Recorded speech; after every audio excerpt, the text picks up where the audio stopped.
Phantom, I want to tell everybody what we're doing. Well, I decided to take Phantom for a walk in my town, but they didn't call for rain. Phantom, come here, baby. Stay right here, honey. It's pouring. We're under this big blue kind of umbrella thing. It's not fun. This is not fun right now. I hope it stops soon, Phantom. You've been wanting to go for your walk all day. Mother Nature, stop the rain. Did Mother Nature stop the rain? Can never tell. First it said it's nice, now it's raining. Yeah, you tell him. Oh well, we'll wait here for a little while and hopefully it'll stop so I can take him for his walk. Don't go too far, mister.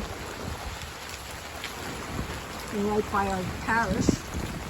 Come here, Phantom. Phantom, come, honey.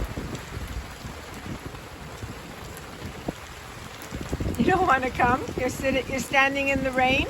Come here, come. Good boy. Come on, mister. Come here, baby, come. Come. You're gonna get soaked. Stay right here. So this is what we're doing tonight. Unfortunately, we can't really walk. Oh well. I think I'll let Phantom back into the truck. All right, Phantom. Go back in. You want to go back in? We'll wait it out in the truck. How's that? Okay, we'll wait it out in the truck. There we go. Come on, up, up. Oh well, look, he took Otis with him. We'll wait it out. We'll wait it out for a little while and then I'll attempt to go back out there. Hopefully it'll stop raining. Have a good one, everyone. Oh, poor Phantom. Ciao, ciao for now. Poor baby. I know, honey.